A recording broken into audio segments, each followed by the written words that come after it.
Welcome to RNI news నేటి వార్తలు. అనంతపురం జిల్లా గుత్తిలో ఈ నెలలో ప్రారంభం కానున్న 10వ తరగతి పరీక్షలపై మండల విద్యాధికారి రవినాయక్తో ప్రత్యేక ఇంటర్వ్యూ.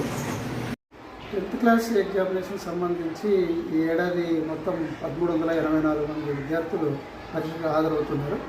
దీనికి సంబంధించి 6 కేంద్రాలను ఏర్పాటు చేశాము ప్రతి పట్టణంలో. ఈ విధంగా గవర్నమెంట్ పాఠశాలలు 3 అదే ప్రైవేట్ పాఠశాలలు 3 మొత్తం కేంద్రాలుగా గుర్తించడం జరిగింది. అన్ని కేంద్రాలకి ఇప్పటికే చీఫ్ సూపరింటెండెంట్ డిపార్ట్మెంట్ ఆఫీసర్స్ని అపాయింట్ చేశారు జిల్లా విద్యాశాఖ అధికారి గారి నుంచి. అదేవిధంగా జిల్లా విద్యాశాఖ అధికారులు వీరికి ఈ నెల 3 నుంచి 5వ తారీఖు లోపల ఒకరోజు శిక్షణా కార్యక్రమాన్ని కూడా ఏర్పాటు చేశారు. అదేవిధంగా ఇన్విజిలేటర్స్ కూడా వీరికి నియమించడానికి కసరత్తు జరుగుతుంది. ఈ కేంద్రాలకు వెంటనే ఒక 10-15 రోజుల్లోనే పరీక్షలు ఉన్నాయి కాబట్టి అతి శీఘ్రంగా ఈ యొక్క ఇన్విజిలేషన్ అపాయింట్మెంట్స్ కూడా పూర్తి చేస్తాము. అదేవిధంగా ఈ నెల 5 నుంచి 7వ తారీఖు మధ్యలో మనకు సెట్ 1 క్వశ్చన్ పేపర్స్ కూడా పోలీస్ స్టేషన్లకు చేరుకుంటే అక్కడ వాటినన్నింటినీ కూడా భద్రపరిచి ఆ యొక్క సెక్యూరిటీని మేనేజ్మెంట్ చేయిస్తాము. అదేవిధంగా కేంద్రాల్లో ఎటువంటి అసౌకర్యాలు లేకుండా అన్నీ చూస్తున్నాం. ప్రధానంగా లైటింగ్స్ కావచ్చు, త్రాగునీరు కావచ్చు, ఫర్నిచర్ కావచ్చు, ఇవన్నీ కూడా అన్ని కేంద్రాల్లోనూ చక్కగా ఉండడానికి పావంతో ప్రయత్నం చేస్తున్నాం.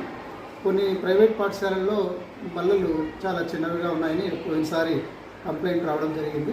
వాటి స్థానంలో కొంచెం బాగా సౌకర్యవంతంగా ఉండేటువంటి ఫర్నిచర్ని ఉపయోగించాలని అనుకుంటున్నాను. నాడు నేడు కింద చాలా ఫర్నిచర్స్ రావడం జరిగింది. ఆ ఫర్నిచర్స్ మాకు అందుబాటులో ఉంది కాబట్టి ఆ సౌకర్యాలు ఈసారి తొలగిస్తామని చెప్పేసి కూడా మీ దృష్టికి తీసుకొస్తున్నాను. అదేవిధంగా 144 సెక్షన్ అందుబాటులో ఉంటుంది కాబట్టి ఈ చుట్టూ 100 మీటర్ల రేడియేషన్లో ఎటువంటి అసాంఘిక కార్యక్రమాలు కానీ లేదా ఇతర ఈ జిరాక్స్ సెంటర్లు కానీ, రోనియో సెంటర్లు కానీ ఇవన్నీ లేకుండా చూస్తాం. అదేవిధంగా ప్రత్యేకించి మేము ఈ సంవత్సరం ఈ ఎక్కడైతే ఎలక్ట్రానిక్ డివైసెస్ బాగా విపరీతంగా పెరిగిపోతున్నాయి, అవి క్రమంగా ఈ పిల్లల యొక్క విద్యకు ఆటంకాలు ఏర్పడుతూ ఉండడమే కాకుండా ప్రధానంగా జరుగుతున్నటువంటి విషయం ఏంటంటే క్వశ్చన్ పేపర్స్ లీకేజెస్ ఈ మధ్య జరిగాయి.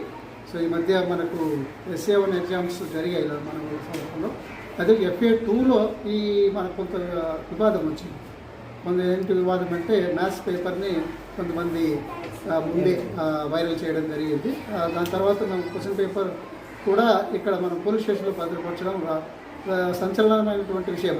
రాష్ట్ర వ్యాప్తంగా ఈ విద్యాశాఖ చరిత్రలోనే మొట్టమొదటిసారి మనం FA2 ఎగ్జామ్ సంబంధించి మనం ఆ రకమైనటువంటి చర్యలు తీసుకున్నాం. కాబట్టి FA3లో చాలా చక్కగా అవన్నీ పునరావృతం కాకుండా జాగ్రత్త పడ్డాం. ఎక్కడ ఏ అవాంఛనీయ సంఘటనలు జరగలేదు. అలాగే క్వశ్చన్ పేపర్స్ కూడా చాలా ఎక్కడ ట్రాన్స్పరెంట్గా అవన్నీ చేసుకోవడం అని జరిగింది. అలాగే SA1 కూడా బాగా సక్సెస్ఫుల్గా జరపడం జరిగింది.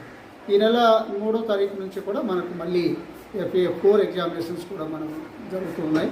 ఈ రకంగా పరీక్షలన్నింటినీ కూడా చక్కగా నిర్వహిస్తాం. ప్రత్యేకించి 10వ తరగతి పరీక్షల పైన బాగా దృష్టి పెట్టాము. అలాగే విద్యార్థులకి 100 రోజుల శిక్షణా కార్యక్రమాన్ని కూడా ఏర్పాటు చేశాం. ఇప్పటికే దాదాపు 81 రోజులు చేరుకుంది. మరి కొన్ని రోజుల్లోనే ఈ 100 రోజుల కార్యక్రమం కూడా పూర్తవుతుంది. ఈవెన్ సండేస్లో కూడా గతంలో నిర్వహించాము. అయితే సండేస్లో కూడా కొంత విపరీతమైన ఎండలు ఉన్న నేపథ్యంలో వాటిని ఇటీవలతో తొలగించారు. ఈ రకంగా అన్ని కార్యక్రమాలు చేపట్టాం. ఏదేమైనా పిల్లల అభివృద్ధి చాలా కీలకం. పిల్లలందరూ కూడా చక్కగా చదువుకొని ఉన్నతమైన ఉత్తీర్ణత కావాలనేది మా ప్రథమ లక్ష్యం కాబట్టి ఆ విధంగా ప్రధానోపాధ్యాయులు అందరూ కూడా చాలా చక్కగా వారి యొక్క ఉపాధ్యాయులతో సమన్వయం చేసుకొని ఈ కార్యక్రమాన్ని దిగ్విజయం చేశారు. గత ఏడాది కూడా 1399 మంది పరీక్ష రాశారు. అందులో 1126 మంది పాస్ అయ్యారు. పర్సంటేజ్ కూడా 80 అబవ్ వచ్చింది. మన జిల్లాలో వచ్చిన పర్సంటేజ్ కంటే కూడా మన గుత్తి మండలంలో 1.2% అధికంగా నమోదు చేశాం. మరి ఈసారి కూడా దాన్ని ఎక్కడ తగ్గకుండా ఇంకా ఎక్కువగానే మనం పాస్ పర్సంటేజ్ వచ్చేలాగా చర్యలు తీసుకుంటాం. సో అందుకు మరొకసారి విద్యార్థులందరికీ ఆ యొక్క శుభాకాంక్షలు తెలియజేస్తూ, అలాగే తల్లిదండ్రులకు కూడా ప్రత్యేకమైనటువంటి శుభాకాంక్షలు. మీ యొక్క విద్యార్థులకి ప్రత్యేకమైనటువంటి శ్రద్ధ తీసుకొని వారందరికీ కూడా ఈ యొక్క 10వ తరగతి పరీక్షలకి అంతరాయం లేనటువంటి విద్యను మీరు అందించి మీరు కూడా సహకారం అందిస్తేనే పిల్లలు చక్కగా ఆ కార్యక్రమాన్ని దిగ్విజయవంతంగా పూర్తి చేస్తారని ఆశిస్తున్నాను. సో అందుకు తల్లిదండ్రులకు కూడా ముందస్తు శుభాకాంక్షలు.